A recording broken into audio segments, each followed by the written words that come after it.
CEAP, Centro Espírita Altivo Panfiro. Uma casa de amor. Boa tarde a todos. Boa tarde a quem nos assiste via internet, pelo Facebook ou pelo Instagram.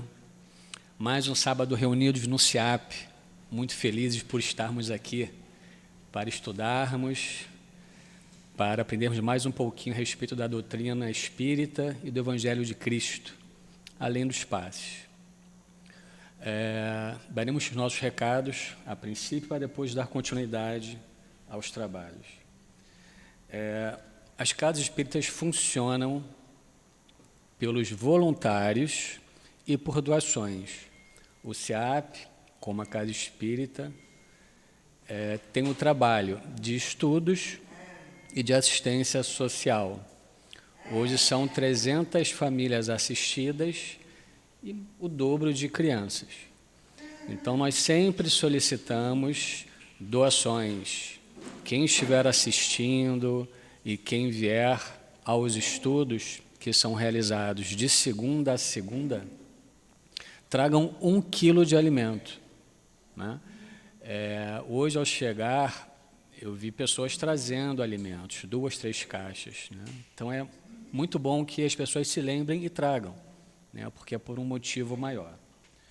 O outro assunto é o compartilhamento nas lives. Sempre que nós estamos aqui nessa mesa diretora, nós enfatizamos muito. Não é compartilhar o CEAP. O CEAP não precisa. Quando nós assistimos o Facebook e o Instagram de uma palestra que tem como conteúdo a doutrina espírita, o Evangelho do Cristo, e nós compartilhamos isso pelas redes sociais, nós compartilhamos o bem, o amor. Né? E hoje o modo mais fácil que qualquer pessoa tem de compartilhar algo, sendo do bem, são as redes sociais. Não é? Hoje qualquer um de nós, independente da idade, tem Facebook. Instagram, nem todos, né? Mas Facebook todos têm. E aí é fácil. CEAP, Centro Espírita Altivo Panfiro Oficial. Na busca, Facebook, estão lá as lives. Hoje, o CEAP, de segunda a quinta, tem 3 estudos diários do Pentateuco Espírita, além das palestras que vão ao ar. Domingo, tem 3 estudos. Então, acessou a live, assistiu, dá o ok, né, chamam de joinha, e compartilha. Compartilha com quem? Com a família, com outras pessoas, para que esse movimento do bem se espraia por todos os lugares. Não é? Ao término da palestra, aqueles que quiserem aconselhamento fraterno, por favor, fiquem sentados. Ok? Bem suposto, iremos começar a nossa reunião. Hoje, iremos estudar o Livro dos Espíritos, em que o palestrante Robson terá 50 minutos para desenvolver os seus pensamentos. E, no momento dos passes, a Liane vai fazer a sustentação. Nós iremos ler um trecho do Evangelho, depois faremos a prece. Após a prece, leremos um item das perguntas e passaremos para o palestrante desenvolver as suas ideias. O trecho do Evangelho segundo o Espiritismo é o capítulo 11, item 9.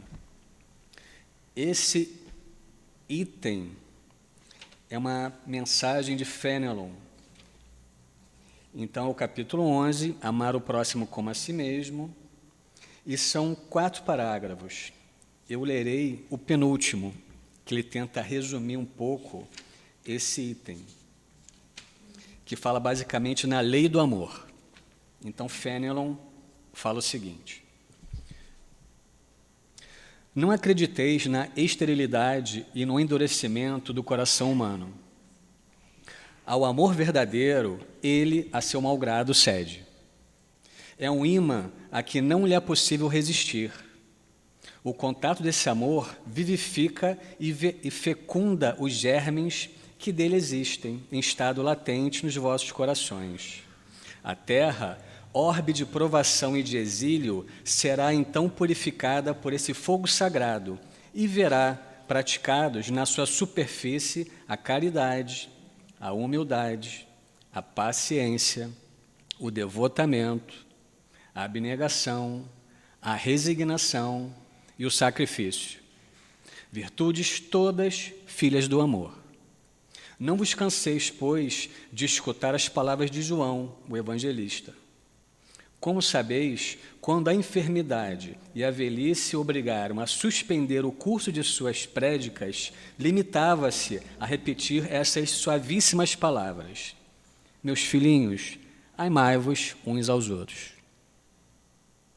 Então, fechemos os olhos, pensemos em Jesus.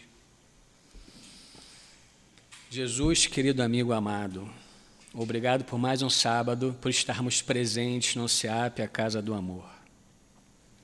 Mais um sábado de estudos, de aprendizado, de passes, de eflúvios benfazejos da doutrina espírita.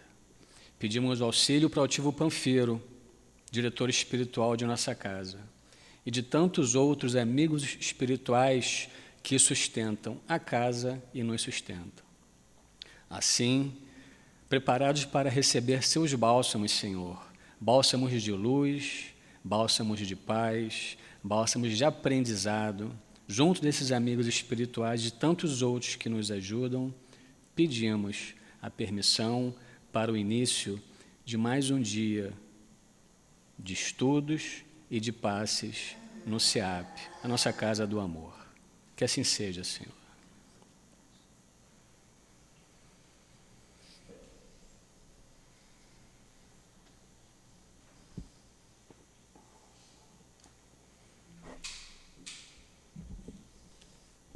No Livro dos Espíritos, é o capítulo 5, Lei de Conservação. Eu vou ler uma única pergunta, 718, e o Robson vai desenvolver. Ele fala das privações voluntárias, mortificações. Allan Kardec pergunta aos espíritos: a lei de conservação obriga o homem a prover as necessidades do corpo?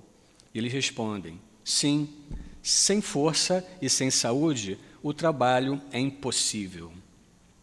Robson, que Jesus te inspire na sua palestra.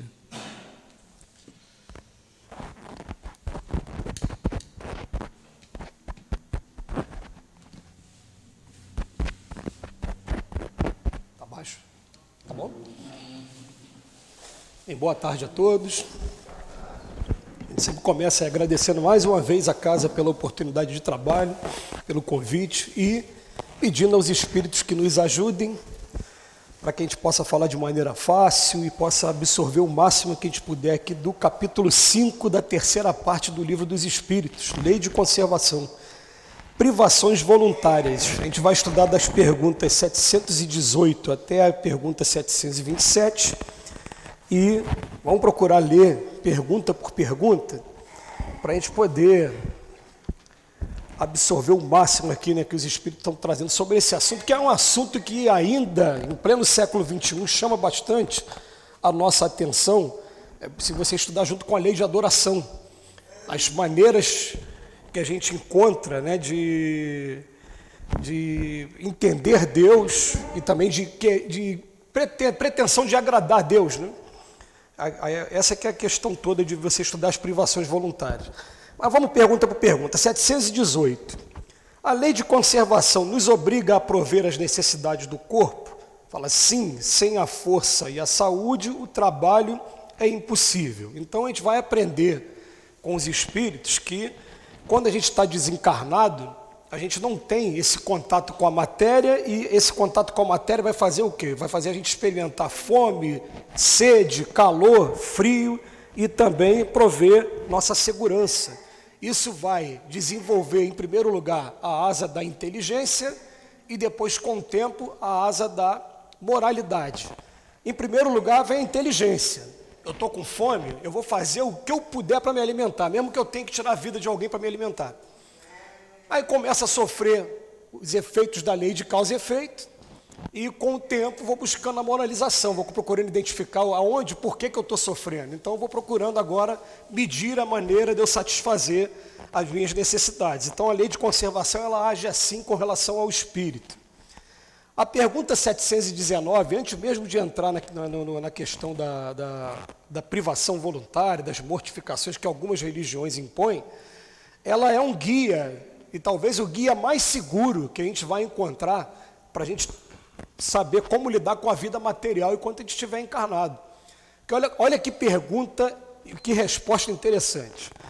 A pergunta é assim, ó, o homem merece censura por procurar o bem-estar? E quando a gente vai falar de bem-estar, eu vou fazer essa pergunta de várias outras maneiras. Falar assim, está errado a gente procurar fazer patrimônio? A gente ganhar dinheiro? Está errado a gente fazer isso? Buscar segurança para a gente? Bem-estar. Ele fala assim na resposta, olha, o bem-estar é um desejo natural, Deus só proíbe o abuso, em primeiro lugar. Mas agora ele vem dar um guia para a gente, 3 caminhos que a gente deve o tempo todo procurar observar para a gente poder estar seguindo a vida aqui na matéria sem se deixar embriagar pelos prazeres da matéria. Até porque vamos lembrar que foi o próprio Cristo que disse que é mais fácil o camelo passar pelo buraco da agulha do que o rico entrar no reino dos céus. Ele trouxe essa informação para a gente. Ele não disse que é impossível, ele falou que era mais fácil, que a prova da riqueza aqui na Terra é uma prova dificílima. No livro dos Espíritos vai ter um momento que pergunta que qual é a pior prova, a prova da riqueza ou da miséria? Ele fala, tanto uma como outra. Ele fala, da riqueza te leva aos excessos de todos os gêneros. E a da miséria te leva a queixa contra a providência. Mas olha o guia que eles trazem para a gente nessa pergunta aqui. Ele fala assim, ele não condena a procura do bem-estar, em primeiro lugar, se esse bem-estar não tiver sido conseguido às custas de alguém. Então, o primeiro segredo para a gente, que o nosso patrimônio nunca seja construído, adquirido, prejudicando uma outra pessoa. Isso é fácil da gente entender, prejudicou de alguma maneira, vai prestar contas com a lei de causa e efeito, vai ficar preso nessa teia, nesse círculo de reencarnações, até que se cumpra o último iota, como diz Jesus lá no Evangelho. Então, primeira dica, não prejudicar ninguém. Segunda dica, não deixar com que o nosso bem-estar, o nosso patrimônio, enfraqueça nossas forças morais. Como é que a gente pode traduzir isso, gente? A pessoa se transforma egoísta demais, ou então, muito comumente acontece também, sensual demais, quer namorar todas as mulheres, todos os homens mais bonitos do mundo, ou então vem a avareza, e vem uma série de problemas de cunho moral que ele está trazendo para a gente, que é normal quando a pessoa tem a facilidade financeira. E o terceiro ele coloca para a gente, nem também vem a enfraquecer nossas forças físicas. Tá, então olha só, olha o roteiro que a doutrina espírita traz para a gente. Você buscar a conservação é normal, né? Você buscar também ter o seu patrimônio é normal na gente, mas a gente tem que ficar observando o tempo todo isso. Eu não vou conquistar prejudicando ninguém, nem permitir com que o meu patrimônio me faça mal fisicamente também. O que significa isso?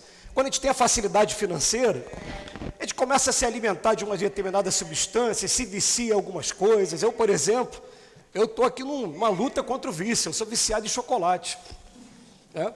Então, cada um na Terra tem um vício diferente. Mas eu estou começando a perceber que agora, chegando nos 50, esse vício do chocolate vai trazer algumas consequências para mim. Pode estar me levando a uma diabetes, pode já estar me levando a um princípio de obesidade aqui que eu tenho que tomar conta. E a gente vai perceber que todo vício que tem aqui na Terra vai trazer complicação, vai prender a gente na matéria, vai trazer momentos que eu vou ter que depois ficar reparando, aí, ficar, né, compensando o apego que eu tive. Então, 3 segredos. Vamos lá. Não prejudicar ninguém, não me deixar enfraquecer fisicamente, que é o que acontece também, né? Vários artistas que a gente conhece, né? Que depois que fizeram o seu patrimônio entrarem em desgraça por conta de uso de drogas, de substância psicotrópica, legais ou ilegais, mas foi a facilidade financeira que fez com que ele buscasse esse costume, tá? E nem se deixar enfraquecer moralmente. Agora a gente entra, depois dessas 2 perguntas, a gente entra no tema de hoje, privações voluntárias. O que são as privações voluntárias, gente? A nossa maneira de ver Deus, de entender Deus, ao longo da humanidade, ela sofre muitas modificações. A gente percebe que hoje ainda existem diversas maneiras né? Muitas religiões, a variedade de religião é muito grande aqui no nosso planeta ainda. Você vai ver, consultar as religiões orientais, as religiões ocidentais. E Jesus, já sabendo disso, ele teve a preocupação com alguns detalhes. Ele, quando estava na última ceia, ele falou para a gente assim, ó, eu sei que vocês têm dificuldade de fazer oração. Então eu vou deixar uma oração prontinha para vocês. Deixou o Pai Nosso. Mas junto com o Pai Nosso, ele vem falando para a gente assim, ó, só que olha só, quando estiver orando, rezando o Pai Nosso, vamos interpretar o que a gente está dizendo no Pai Nosso. Ou então, eu vou fazer uma crítica aqui, né? Às vezes você vê o jogo de futebol que as pessoas falam o Pai Nosso em voz alta, Pai Nosso que está no céu, santificado, e no final ainda fala um palavrão. Não sei se vocês já viram isso, às vezes no esporte, né? Quando na verdade a gente não está interpretando o que está acontecendo, é uma oração completa. Os espíritos, eles estimulam a gente a, quando fazer a oração, a gente fazer de maneira informal, porque a gente está conversando com aquele que é o nosso melhor amigo, que é o anjo da guarda. Mas, num primeiro momento, deixou o Pai Nosso para a gente. Pai Nosso que estás nos céus, santificado seja sempre o seu nome, venha a nós, o reino aqui é seu, né? Não é meu. Seja feita a sua vontade, não é a minha não. O pão nosso de cada dia, tanto o alimento físico como espiritual. Aí, uma coisa muito bonita, né? Só perdoa as minhas ofensas se eu perdoar também. Se eu não aprendi a perdoar, não mereço perdão. Né? Não me deixeis cair em tentação. Fala, ó, não está pedindo para afastar a tentação, não. Fala, não me deixe cair em tentação, mas livre-me do mal. Deixou essa oração para a gente. Outra coisa que o espírita não estuda muito, mas que também é um detalhe, né? Ele fala assim, ao invés de fazer sacrifícios, vamos fazer o seguinte, quando lembrar de mim, pega o pão, e o pão está simbolizando o meu corpo. Pega o vinho, está simbolizando o meu sangue. Ele pegou na época o povo e as igrejas até hoje, elas têm esse costume, né, de fazer esse momento de comunhão deles lá, né, dessa maneira. Por quê? Porque a gente sabe que ao longo do tempo as pessoas, ora, elas sacrificavam gente, ser humano, e aí a legislação humana em todos os cantos do mundo tomou o cuidado de colocar lá, junto com até a lei de Moisés, né, que era não matar, mas agora, vou dar a visão para vocês, por exemplo, aqui no Brasil, a gente tem o STF lá, o nosso Supremo Tribunal Federal, que é tão falado hoje. Ele criou a jurisprudência de que existe uma hierarquia dos direitos. Em primeiro lugar, acima de tudo, está o direito à vida. Em segundo lugar, o direito à liberdade, e depois vem integridade física, integridade moral, né? O direito à liberdade, ou a liberdade religiosa, ele vem depois. Então, o direito de liberdade religiosa não pode nunca sobrepor o direito à vida. Então, hoje, não vai caber mais a pessoa aqui no nosso país falar assim, não, eu matei porque ele foi sacrificado, a minha religião permite. Não, você vai responder pelo Código Penal por homicídio. Né?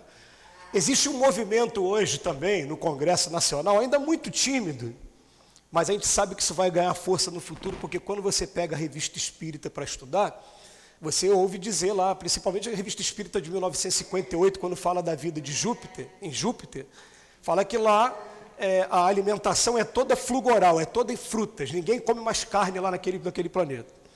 E fala também que lá o lema deles é proteção aos animais, e que existem animais bípedes igual a gente, né?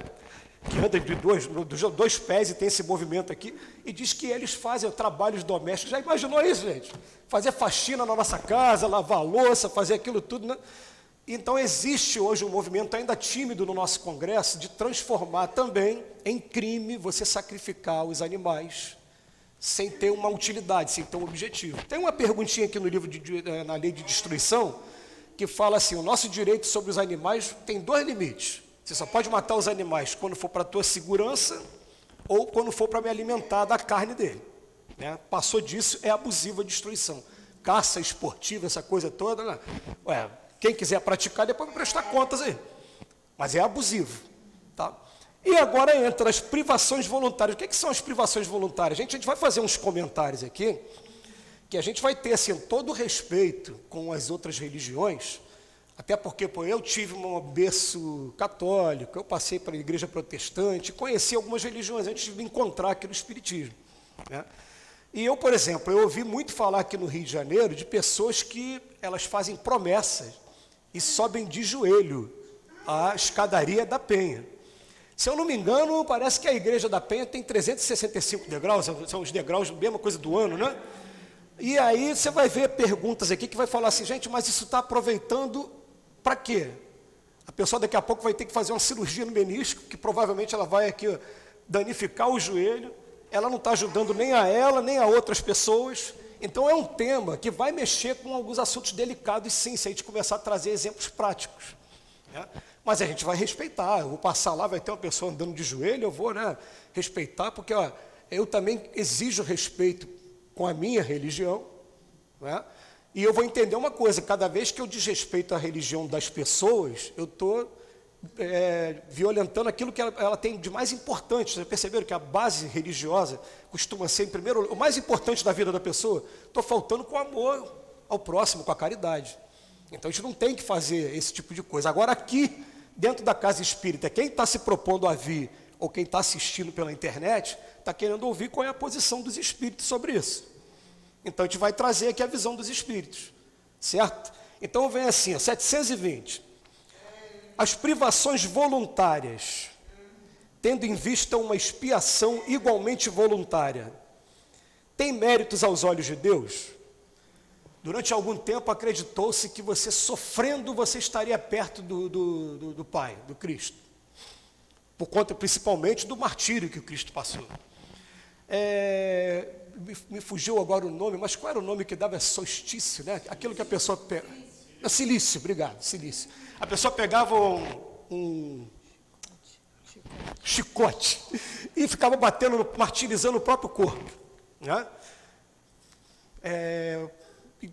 Sofrimento para ele que não vai aproveitar para ninguém. Aí ele bota aqui a resposta, ele fala, fazei o bem aos outros e merecereis ainda mais. Então todas as vezes que você for ouvir falar disso na doutrina espírita, quer fazer algum sacrifício, eles vão falar assim para a gente, fazei o bem aos outros e merecerei ainda mais. Então tudo que você for fazer no ponto de vista religioso, ele vai seguir o seguinte, olha só, gente.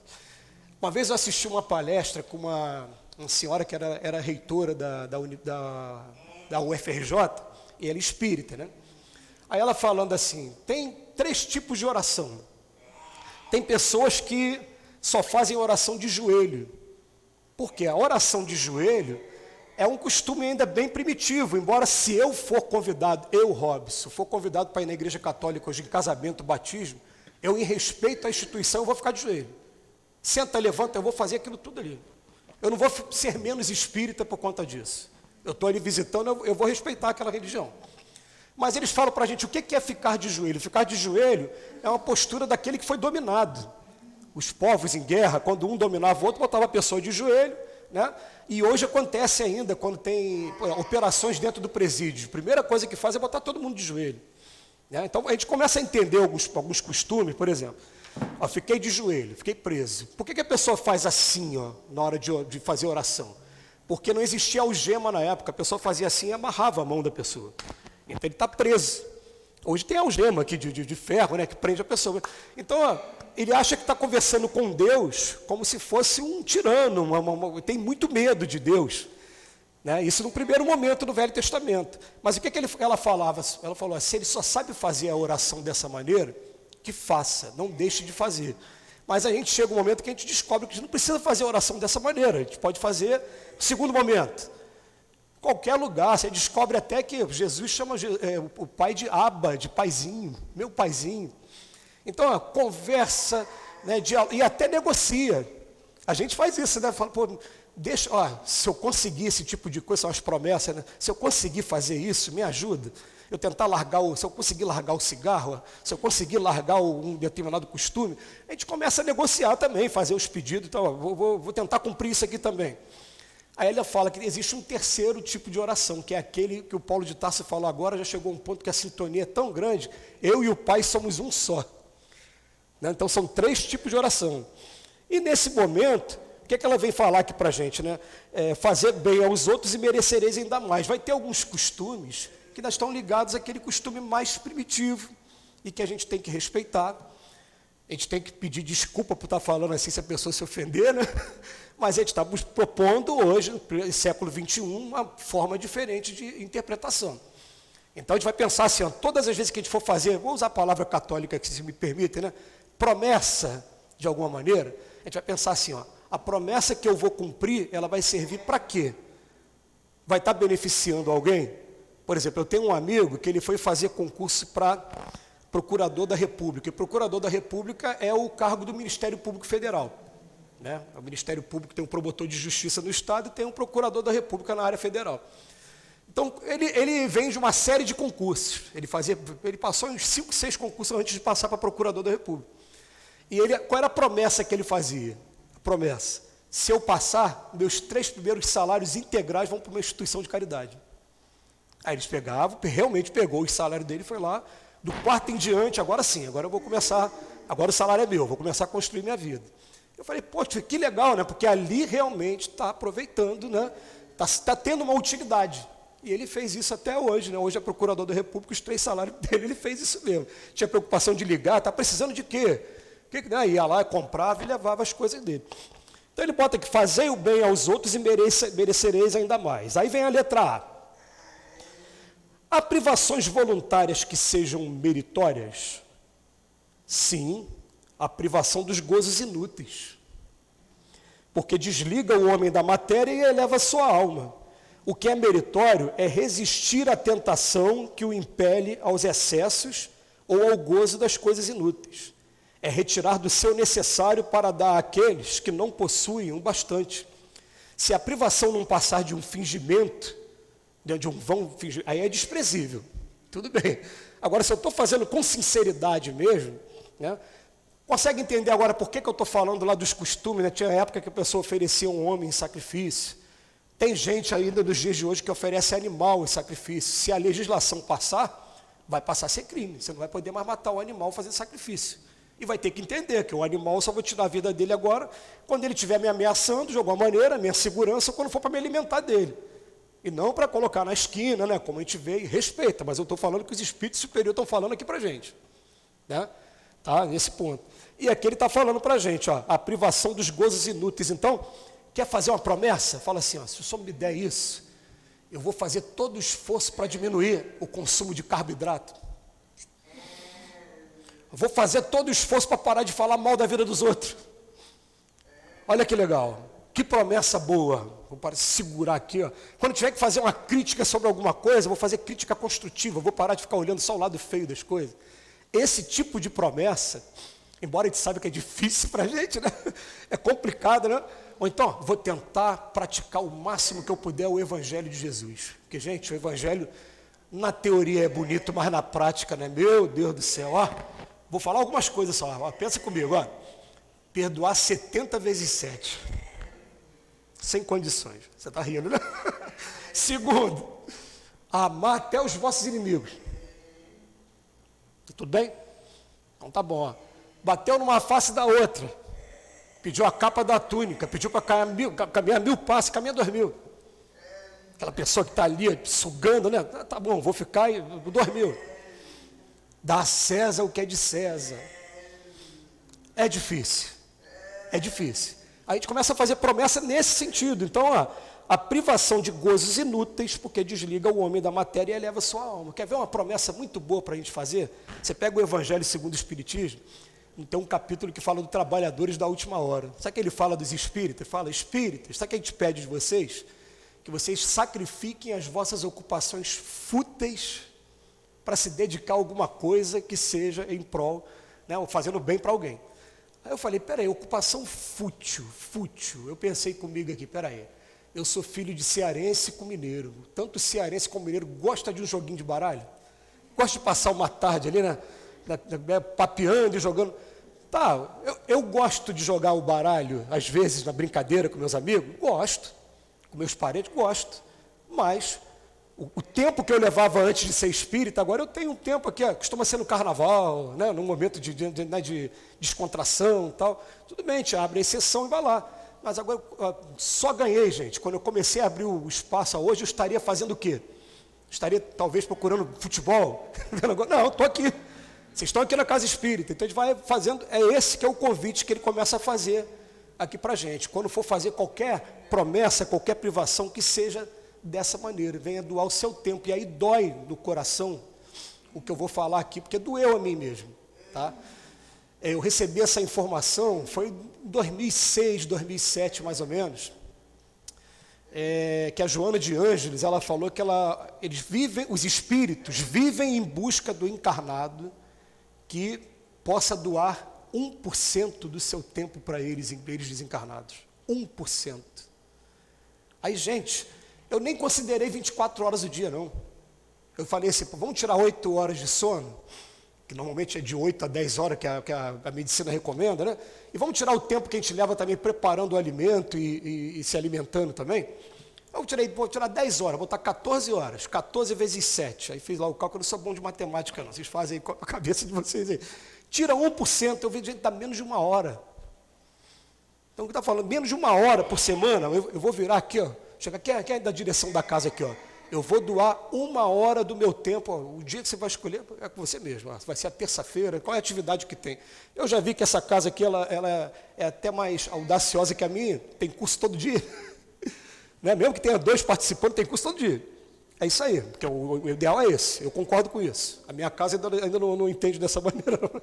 Enfim, então o que acontece? Tem trabalho para todo mundo, gente. Se é trabalho para estudar, se é para você vir aqui no...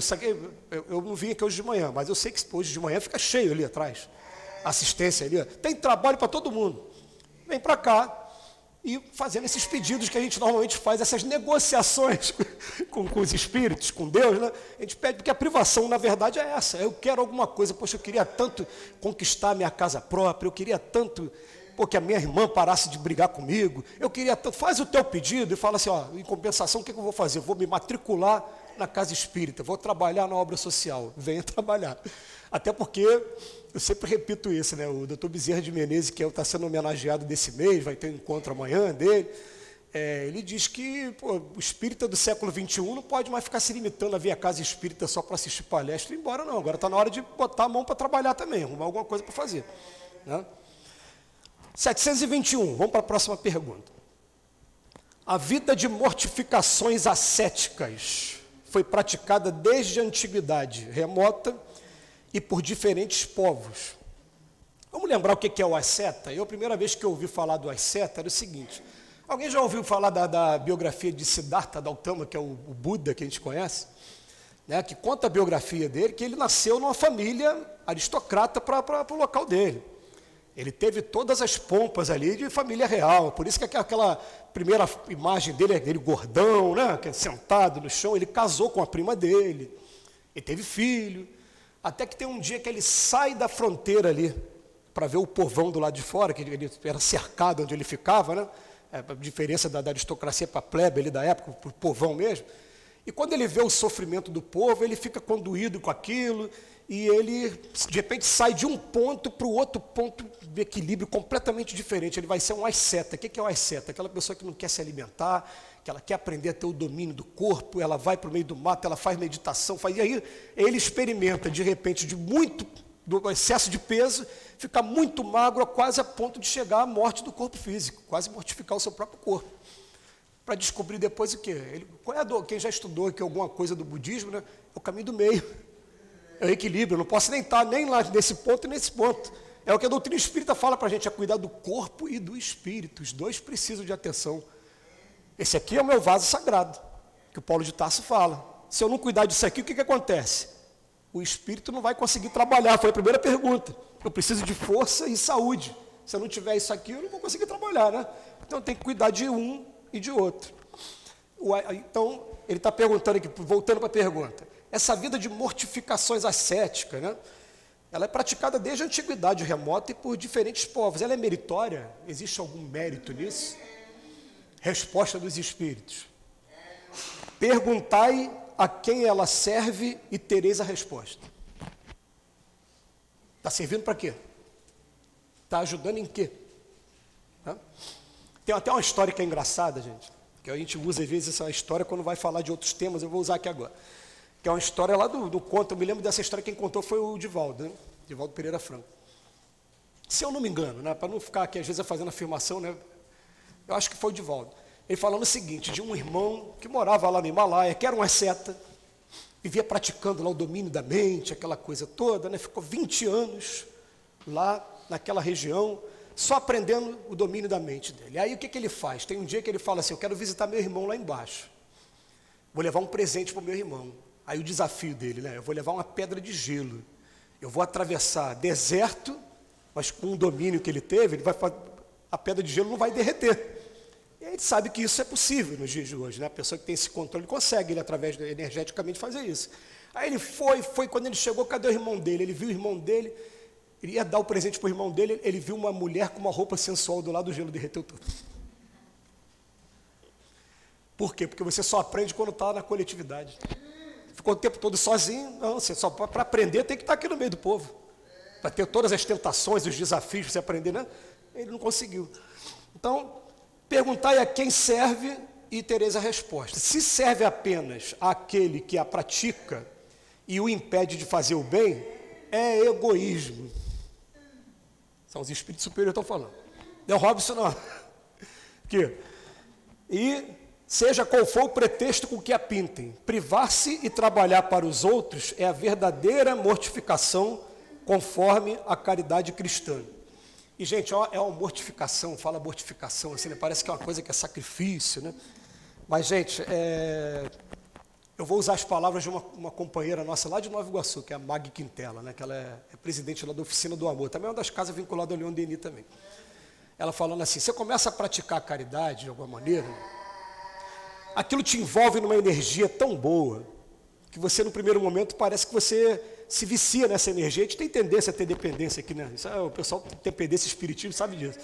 Né? Então cria uma dependência. Então eu quero buscar a casa espírita para sentir aquela alegria de novo, aquele prazer de novo, de estar vendo o sorriso das pessoas, de estar, né? Por isso que a gente aqui na casa espírita tem que tomar um cuidado de deixar as pessoas participarem das atividades, né? Eu vou contar uma história para vocês aqui que aconteceu comigo, que eu fiquei assim. A gente tem um trabalho na nossa casa que chega no mês de dezembro e entrega presente para as crianças. E são 1.600 crianças nos últimos anos. Tirando agora para a pandemia, que não deu para fazer, né? 1.600 crianças. É um trabalho grande. Você tem que arrumar 1.600 padrinhos para montar um kit que tem uma roupa, um calçado e um brinquedo, né? Para dar de presente. Aí, quando começou esse trabalho na nossa casa, eu cheguei sozinho na casa. Ainda não era isso tudo, devia ser uns 700 kits na época, 800, né? Aquele montão de presente, a gente bota o número, né? Eu falei, como é que eu vou fazer isso?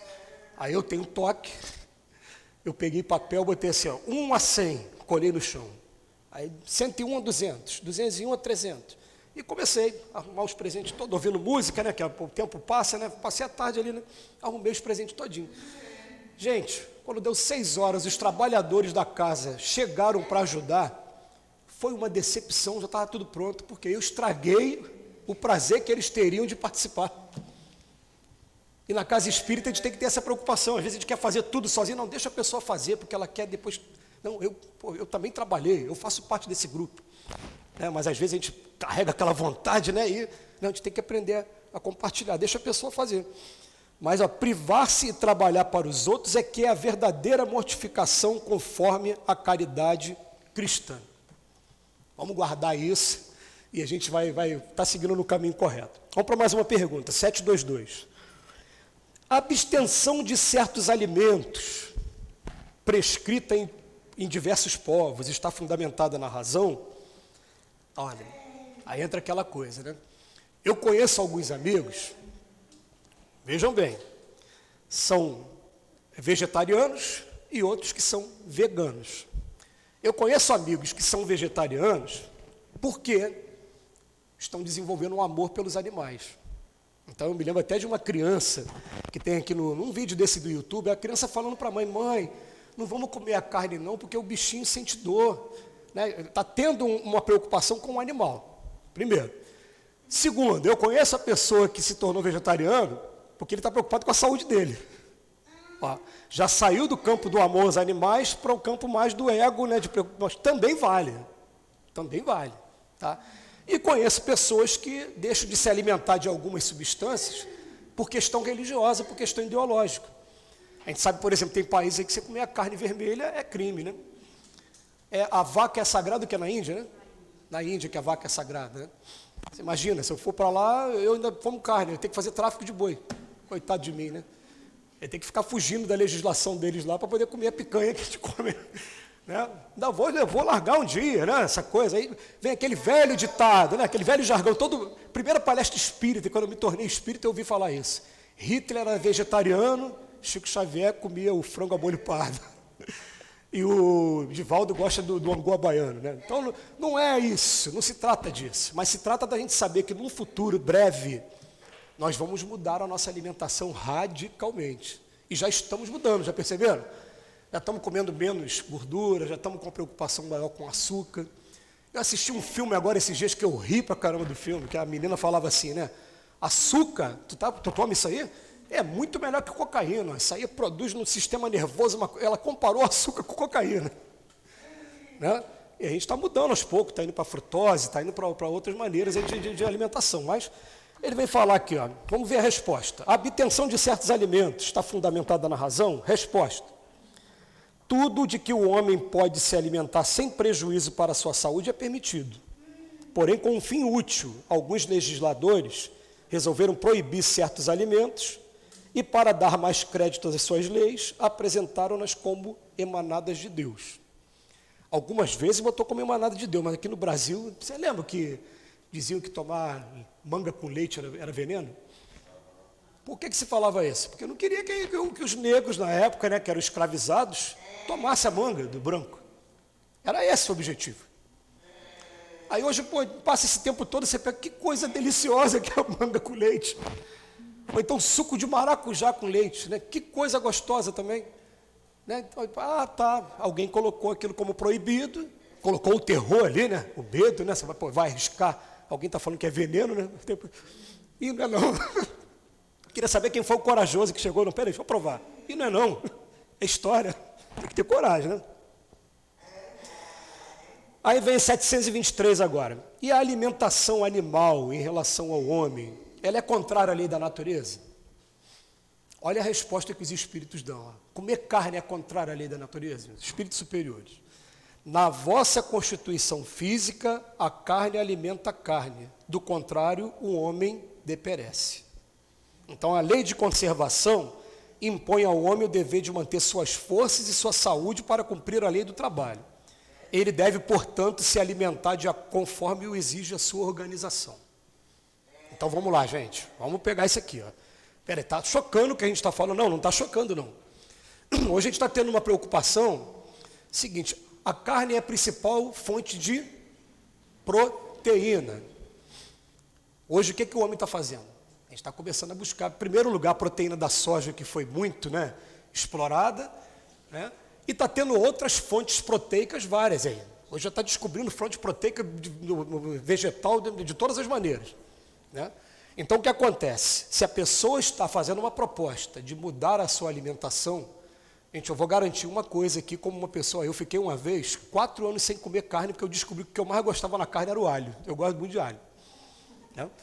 Então, o que acontece? Quando eu voltei a comer a carne, no primeiro momento, dá um impacto, você se sente mal, ou seja, eu estou querendo garantir para vocês, olha só, puxar minha orelha aqui, eu mesmo, eu era mais saudável quando eu não comia carne, eu me sentia mais disposição, né, para fazer exercício, para correr, voltei a comer a carne, você sente que tem um obstáculo ali. Agora, se você quer fazer essa mudança, você tem que ter essa preocupação de pelo menos buscar um nutricionista, buscar o conhecimento aí de qual o alimento que você vai utilizar trocando, porque olha só, é simples, né?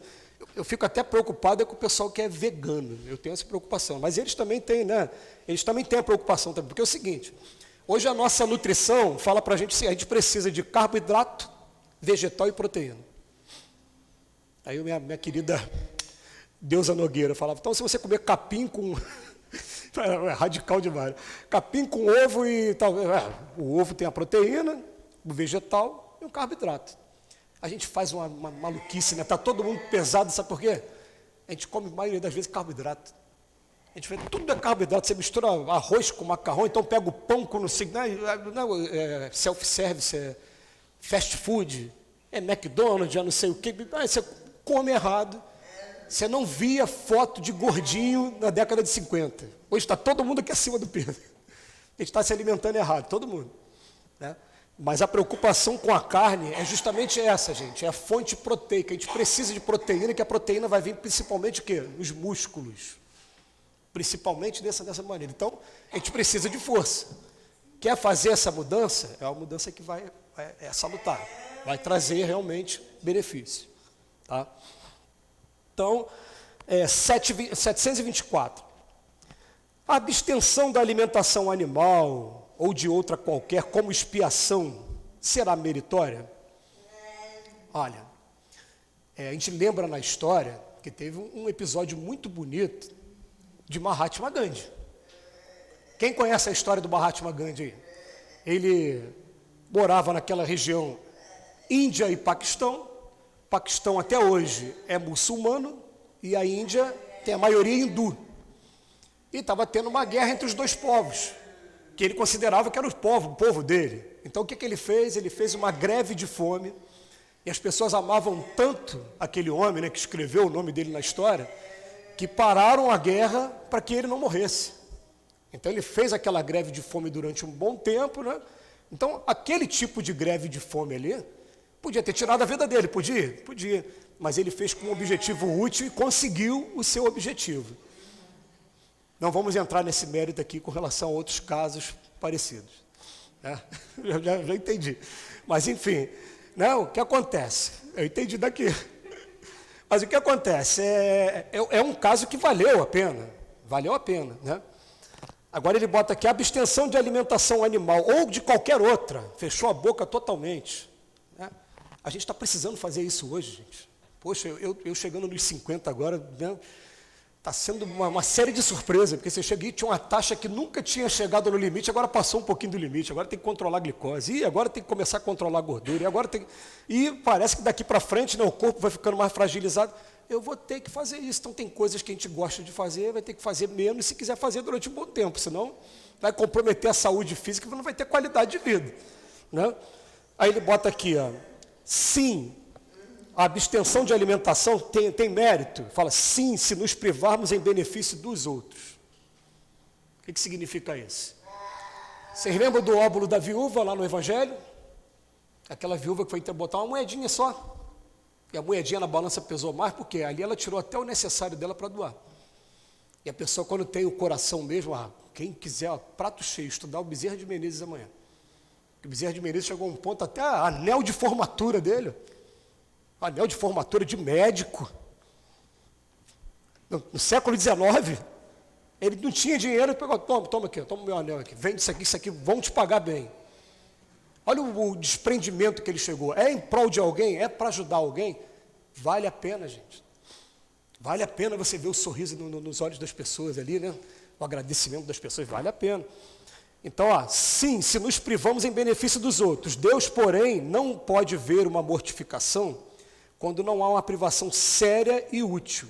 É por isso que dizemos que só aqueles que aparentemente se privam são hipócritas. Então ele coloca aqui bem claro, vai estar tudo assim, na tua intenção, o que você realmente quer, né, e o que está acontecendo de verdade. Às vezes, olha só, pode acontecer que eu tenha a intenção de uma coisa, mas que o resultado tenha sido outro, mas a minha intenção, ela vai me absolver.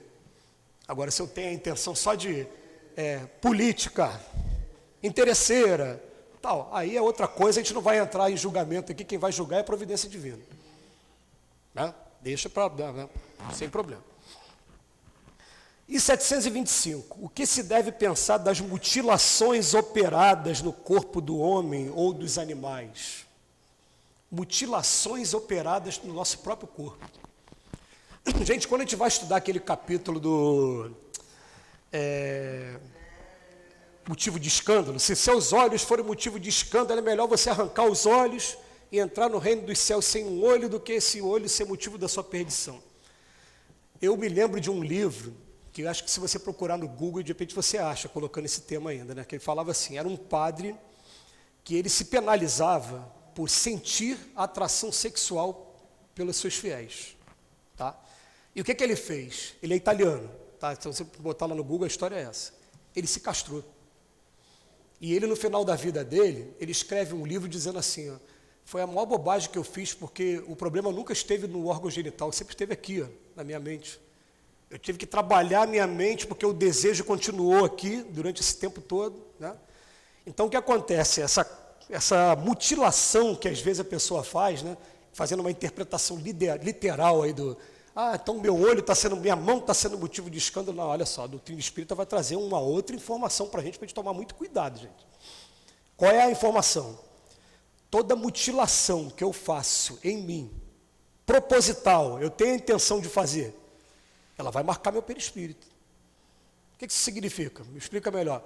O meu corpo espiritual vai ficar marcado também. Eu vou para o outro lado da vida, vou chegar lá, por exemplo, cortei minha mão fora. Vai ter aqui uma hemorragia danada, vou perder esse movimento aqui que é útil demais para a gente, né? Chego lá do outro lado, olho para o meu perispírito, meu corpo lá está sem a mão também. Eu vou reencarnar de berço, eu vou trazer também essa deficiência. Entendeu?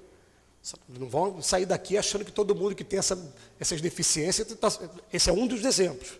Pode ter sido um suicida, o suicida também faz isso. Pode ter sido aquele, né? Lê o capítulo 8 do Evangelho, não vou nem perder muito tempo, a gente não... Mas olha só, mutilei aqui, né? Aí eu fui perguntar para os espíritos, através de receituário mediúnico lá do Leon Denis. Falei, vem cá, uma pessoa que corta a própria mão, ela não tinha conhecimento disso, ela fez sem ter conhecimento. Chega lá do outro lado, o perispírito dela também está mutilado. Eu quero minha mão de volta, como é que eu faço para ter minha mão de volta? A resposta foi maravilhosa, ele falou assim, já viu a árvore quando você corta? Começa a nascer um galinho do meio, daqui a pouco o galho vai tomando o corpo, e depois de um tempo, você nem desconfia que aquele galho um dia foi cortado, ele parece que está ali, né, inteiro. Ele falou, mas com uma condição, a árvore está servindo. Se você tem esse problema, né, e fica se lamentando, ainda não aprendeu ainda a colocar suas energias em movimento, né, em prol de alguma coisa que seja útil, você não está recompondo o seu perispírito. Agora, se você já começou a fazer gigante deitado, Jerônimo Mendonça, na próxima encarnação está em pé aqui, está trabalhando. Jesus Gonçalves, que foi, né, leproso, na próxima encarnação está super bem aqui, vai estar fundando casa espírita, vai estar... Passaram por aquilo e agora estão se preparando para vir trabalhar. Vai ter, obrigado. Vai ter isso tudo. Então vamos só tomar cuidado com essas mutilações. Por quanto tempo? Então ele bota aqui. Que se deve pensar das mutilações operadas no corpo do homem ou dos animais? Os espíritos respondem assim, com que propósito semelhante pergunta? Dá um puxão de orelha no Kardec, né? Na hora. Estás perguntando novamente se uma coisa é útil. O que é inútil não pode ser agradável a Deus. E o que é nocivo sempre lhe é desagradável, pois ficais sabendo que Deus só é sensível aos sentimentos que elevam a alma para Ele. É praticando sua lei que podereis livrar-vos da vossa matéria terrestre e não a violando. Então, gente, os espíritos aqui superiores estão condenando mesmo. Não façam isso com vocês. Vamos dar utilidade, vamos canalizar para uma outra coisa. Eu já contei aqui uma vez, quando o exemplo é pessoal, né, as palavras têm mais força, né? Mas uma coisa que deu certo comigo, até hoje dá certo. Eu me considero uma pessoa ainda muito agressiva. Os meus reflexos são agressivos, né? Então, o que acontece? Quando eu fui no Leon Denis a primeira vez, ele falou, meu filho, olha, continue estudando e trabalhando, que isso vai melhorando com o tempo. Mas o meu reflexo, ele é agressivo. Então, eu gosto de jogar bola. Aí eu ia para o futebol. Só que o futebol é um esporte de contato. E tem um pessoal que não gosta de perder, né? Aí perde, reclama e tal. Aí estava entrando naquele negócio de conflito, eu falei, vou fazer o seguinte, o futebol não vai ser essa minha terapia, não. Vou começar a correr. Aí quem gosta de correr sabe que a corrida só tem graça naquele sprint que você dá no final, né? Você vem correndo, quando chega nos últimos 100 metros, você dá aquele... Tá. Até que um dia teve aquele episódio triste lá na Serra, que foi em Friburgo. Esse ano foi em Petrópolis, né? Mas teve um em Friburgo, você lembra que teve em Friburgo 10 anos atrás? Que teve deslizamento lá também, muita gente morreu, né? A gente fez umas campanhas na Casa Espírita.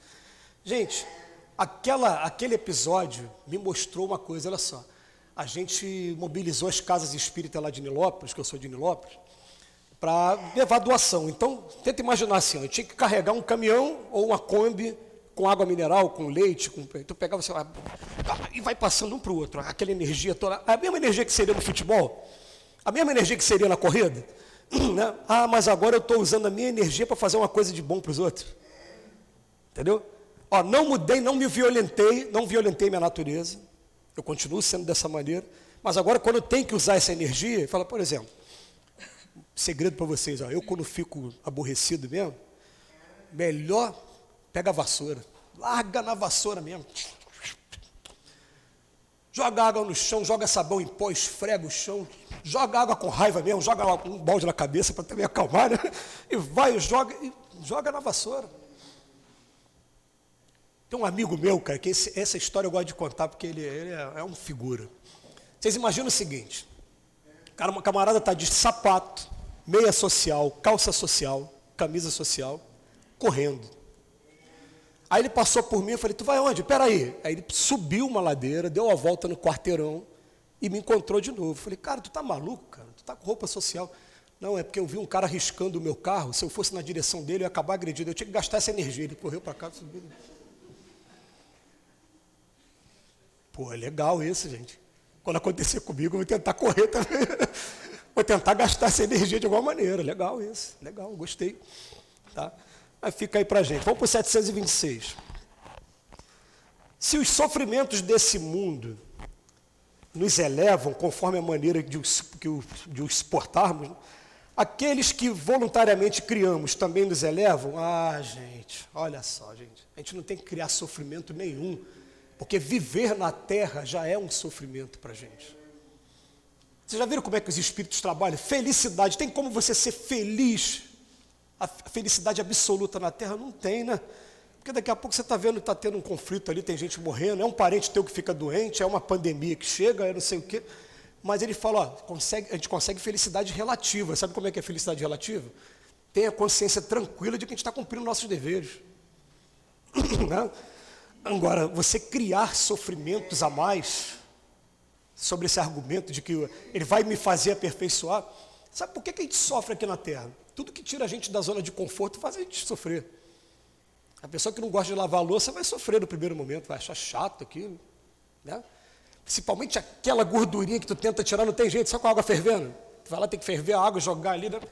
Né? Aí você vai aprendendo, daqui a pouco vira terapia, daqui a pouco, né, pega até mania de perfeição, né? De chegar uma coisa... Se aconteceu comigo, eu tive que tomar cuidado, né?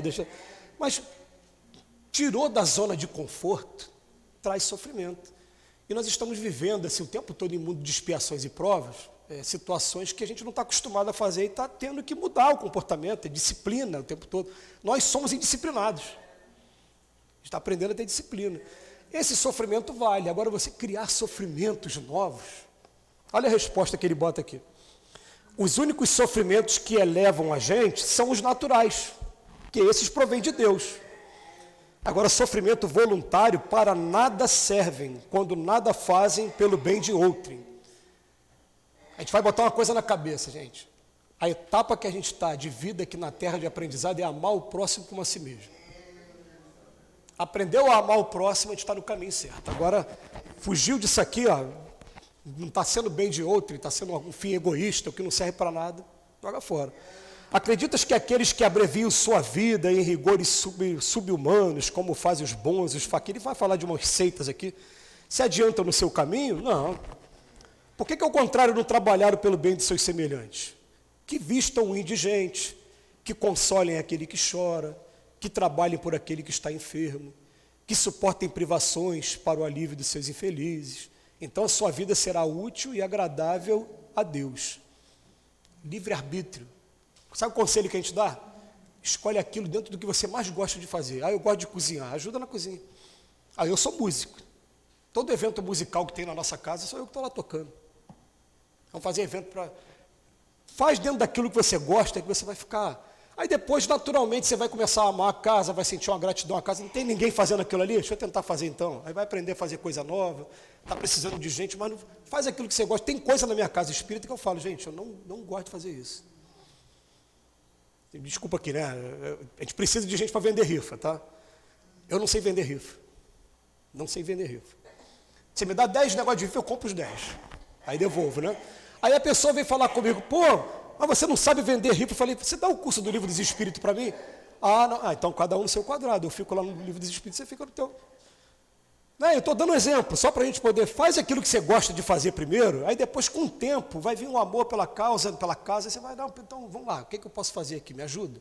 Me dá o primeiro passo aqui, a gente faz. né? E a última pergunta, porque o horário também passou rápido, né? A hora passou rápido. Se não devemos criar para nós sofrimentos voluntários que não teriam utilidade nenhuma, devemos procurar nos preservar daqueles que prevemos ou que nos ameaçam e falar, aí sim, pô. Esse é o normal, né? O sofrimento chegou para a gente, ó, o instinto de conservação foi dado a todos os seres contra os perigos e os sofrimentos. E ele termina aqui para a gente, ó, essa aqui é para a gente usar como mantra. Fustigai o vosso espírito e não o vosso corpo. Mortificai o orgulho, sufocai o egoísmo, que se assemelha a uma serpente que rói o coração, e farei mais pelo vosso adiantamento do que através desses rigores que não são mais desse século. Olha que coisa bonita. Vou fazer uma promessa. Se eu conseguir ganhar um jogo, é assim que, né? Se eu conseguir ganhar uma determinada coisa, eu vou fazer. Tá, o que você vai fazer? Eu vou me matricular lá na obra social e vou trabalhar lá com eles. Vou vir para cá, para casa, aqui para o SEAP, aqui, né? Conhecer todo o trabalho da casa. Ó, vocês vão conhecer e não vai ser só essa promessa, não. Vocês vão se apaixonar e vão ficar. Porque é assim mesmo, a gente começa naquela curiosidade e depois fica mesmo. Mas a gente foge de tudo que é inútil daqui para frente. E a gente vai compreender agora, né, qual é o papel da religião, o religare, né? A gente está ligado a Deus, amar Deus acima de todas as coisas, amar o próximo com a si mesmo. A gente espera que nossas palavras tenham sido de utilidade e que Jesus nos abençoe hoje sim. Muito obrigado, Robson. Nós agradecemos ao Robson pela palestra, pelos seus pensamentos e suas palavras. E agora passemos à segunda fase do nosso trabalho e estudos de hoje, o momento dos passes. Os médiuns, por gentileza, posicionem-se.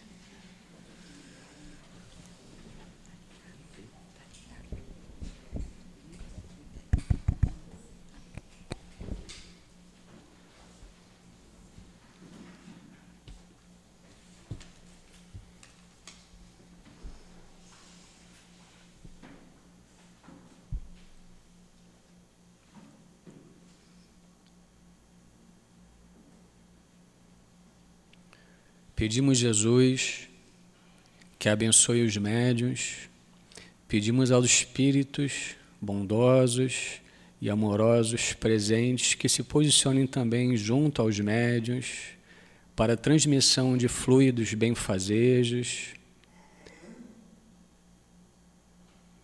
para a fluidificação das águas e energização dos nossos pensamentos e corpos. Jesus e Deus permitam esse momento agora. Damos então início ao momento dos passes. Meus irmãos, que Jesus nos envolva com seu amor. O amor é da essência de Deus. Ele transforma o mundo se for praticado. Temos que desenvolver o amor-fraternidade, porque fora da fraternidade e da caridade não há salvação. O amor de Deus por nós e por toda a criação se traduz também no amor que devemos ter por todos que nos cercam, além do nosso ciclo familiar e de amigos, os animais, as plantas, os nossos irmãos de jornada. Para praticarmos a lei de amor, temos que nos despojar de sentimentos que não coadunam com o amor, como a vaidade, o orgulho, o preconceito, e principalmente o egoísmo, que é o sentimento contrário ao amor. É preciso que exercitemos o amor para com todos os nossos irmãos indistintamente, numa palavra, num sorriso, em qualquer ajuda que nos prestemos a realizar. Como nos disse Jesus, amarás teu próximo como a ti mesmo, e não façais ao próximo que não quereis que te faça. E é preciso, meus irmãos, que não apenas conheçamos o Evangelho, mas que o pratiquemos, que possamos acender essa centelha divina que Deus nos capacitou dentro de nós para desenvolvermos esse amor legítimo pelo nosso planeta e por tudo que está contido nele. Um amor que não espera retribuição nem reconhecimento do outro, porque ele já se sente feliz no ato de amar. E que façamos como Paulo, em sua epístola aos Coríntios, ainda que eu falasse a língua dos homens e a língua dos anjos, sem amor eu nada seria. Nos mundos superiores, o amor prevalece em toda a sua essência. A nossa inferioridade espiritual é vista pelos espíritos superiores como infantilidade e imaturidade, onde um dia, tão distante, faremos parte. E eles nos aguardam pacientemente por esse momento grandioso. Que possamos nos espelhar nos ensinamentos de Jesus, que a todos amou indistintamente, buscando levar auxílio aos que o buscavam ou passavam por ele. Ainda somos seres imperfeitos em busca de nosso crescimento espiritual, com falhas e imperfeições a serem vencidas. Ao olharmos nosso irmão, que pensamos estarem abaixo de nós, muitas vezes nos sentimos superiores ou melhores. Mas se começarmos a olhar para os mais esclarecidos e iluminados, perceberemos o quanto precisamos aprender, mudar e crescer. Que possamos incentivar o outro a novas atitudes, falas, pensamentos e sentimentos, através de nossa própria transformação. Muitas vezes, um simples gesto de carinho, amor e atenção pode mudar a vida de alguém. Que sejamos mais compreensivos, amorosos, caridosos e humanos. Que façamos ao outro aquilo que gostaríamos que o outro nos fizesse. Comecemos hoje a praticar essa lei do amor. Queridos irmãos, aproveitai estas lições. A sua prática é difícil, mas a alma retira um bem imenso delas. Acreditai em mim, fazei o sublime esforço que vos peço. Amai-vos e vereis muito em breve a terra transformar-se e tornar-se um paraíso, onde as almas dos justos virão desfrutar do repouso. Muita paz a todos, que assim seja.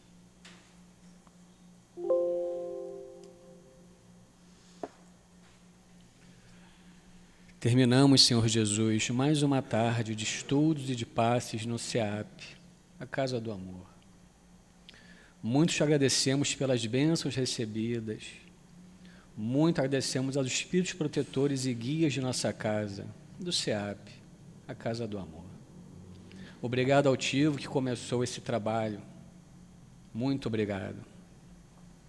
Espiritismo, doutrina bendita e consoladora, felizes de nós que conhecemos essas palavras trazidas pelos Espíritos do Senhor, pelo Espírito de Deus. Caridade prática, caridade do coração, caridade para com o próximo e amor a Deus sobre todas as coisas. Eis aí o nosso caminho e a nossa prática.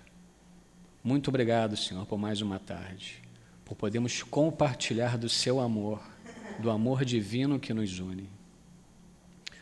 Jesus, pedimos que consigamos retornar aos nossos lares em paz, protegidos pelos guias de nossa casa. Que tenhamos, Senhor, uma semana equilibrada,